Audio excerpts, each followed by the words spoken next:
Good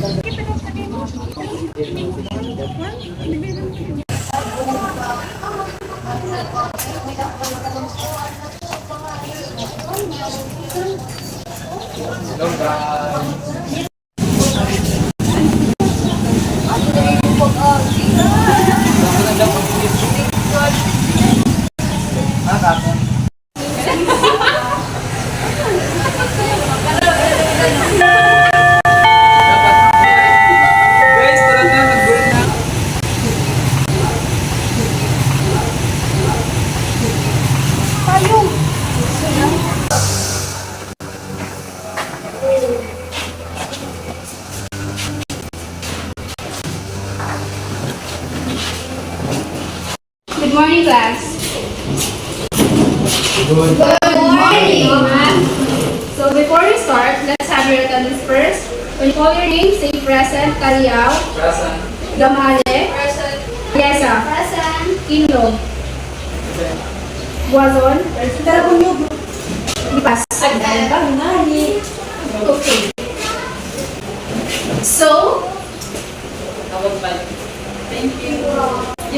there are 5 pictures in the board. And what do you think are best for today and what? Do you have any idea? Miss Gamale? I think it's about our day and our day. Do you have an idea? Any idea? Yes, Mr. Kaliao.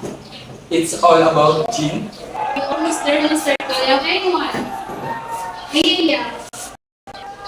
Yes, Miss Biliasa. It's about gene therapy. Yes, correct. Our topic for today is about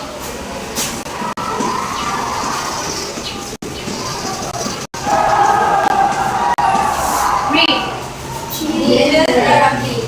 So our topic for today is about gene therapy. So are you familiar with this? Are you familiar with this? What is this, Miss Gamale? It's DNA. Yes. Who can tell me about gene therapy? Are you familiar with this, by the way? Yes, ma'am. So what is this? Our DNA and our Exactly. This is a DNA. So when we say therapy, what it comes to your mind? Gene is about genetics, right? Yes. So when we say gene therapy, what it comes to your mind? Any idea? Okay, make it harder. No one? So since you have don't any idea about gene therapy, so gene therapy is a medical technique that treats or prevents disease by changing a person's genes. So it works by delivering, removing, or editing genetic materials within a patient's cells to correct disease-causing defects. So how it works?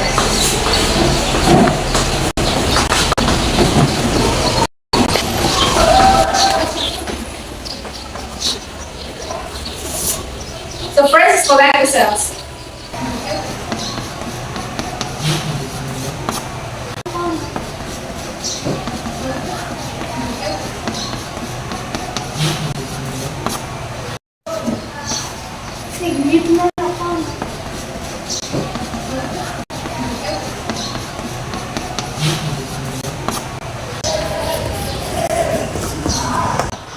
So this is the 5 typical type how gene therapy works. So first, collect the cells. So and it is often in blood, but it can be other tissues. So next is the deliver the gene. So a correct gene is delivered into cells using a vector. Do you know vector? Who is familiar with vector? Vector is a machine to collect what is using by a surgeons or nurse and surgeon nurse like that. So next is correct defect. So the gene gets inside the cell and replaces or eats the faulty genes. So what do you mean by faulty genes? That is usually the problem, genetic problem in false genes. So next is the cells work properly. Okay. So the corrected gene helps the cell make the right protein again. And then And the last part is return the cells. So correct cells are put back into the patient's body, not but it is put back to the patient's body but not needed the therapies. So number five is you can actually this is typical type of how it generally works. Routine, no need the therapies are like a operation. This is no need operation. Ma'am, Yes, Miss Sosa. what is her illness? Her illness is called sickle cell disease, and it's very serious illness.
Excuse me, Doc. Yes. There's a medication that I want by middle range. No. Take this out the patient. Excuse me. I miss you, boss. This way. I want to.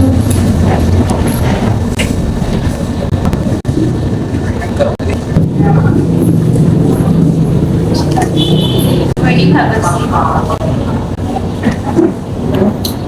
Good morning, what seems to be your problem today? How can I help you? I feel unwell and I don't like it. Can you describe the symptoms?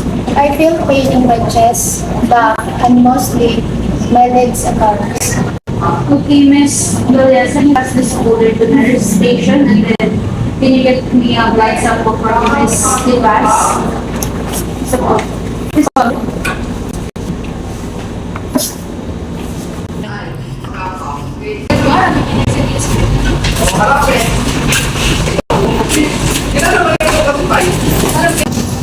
Excuse me, Doc. Yes. Here's the blood sample of this class.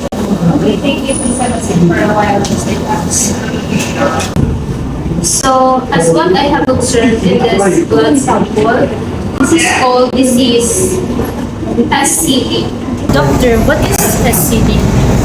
So, SCD is a group of inherited blood disorder, and you have abnormal hemoglobin produced. And then your red blood cells become hard and sticky and get stuck in small blood vessels, but resulting in pain and other result of complication. That's why you have a severe body pain.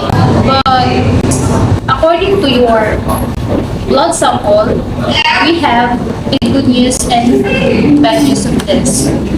So the good news is we have the result of your blood test, but the bad news is you have a sickle disease. Is it curable, doctor? Yes, but we need to find a donor so that we can perform a surgery. Then I volunteer to be a donor of my sister. So that's a good news. Well, if that's the case, you will be admitted to take this device. It is dangerous. Erica, you're my sister. I'm not letting you fight this alone.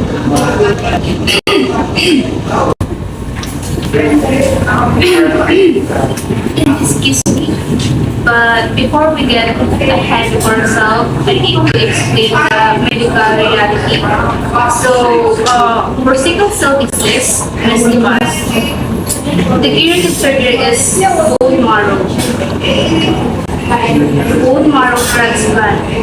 And Eleanor, to see if you can donate, the very first step is a specific blood test called HLA, which is typed to check if your tissue size is much as everything. Whatever it takes, doctor. Sign me up. So, if that's the case, we can schedule the screening. And then first thing tomorrow morning, I also want to assure you both that we will evaluate Eleanor's health through our priorities during Erica, but we will never proceed if it puts Eleanor's life. I don't even know what to say. Thank you, Eleanor. Don't take me. I really be good to talk. My nurse, Eliasa, bring the consent form for the initial screening shortly. Stay strong, Mr. Pass, and we will have a solid plan moving towards. Please bring her to the OR. Please follow me, sir.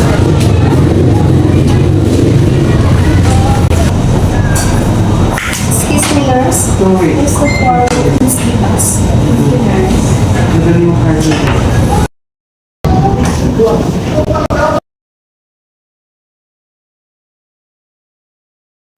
Good afternoon. So, I just came to the reviewing lab test result and then I could bring the news myself. What do the numbers say though? Well, the transplant will complete with success and Erica, your blood counts are rising exactly the way we want them to. And then Eleanor's health can have officially taken up radiances in your bone marrow and are producing perfectly normal. And then your heart and red blood cells. So, congratulations. It actually worked. It worked beautifully. As it kind us and you two did it. You saved my life. Congratulations both of you and I have to go because I have another patient. Congratulations.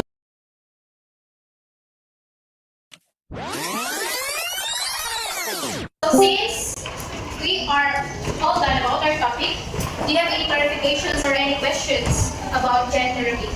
Anyone? Do you have any further questions? None? Okay. So if you don't have any questions, I have prepared some questions here. And let me ask you. So what are the benefits and limitations of this technology? Ms. Kalyasa?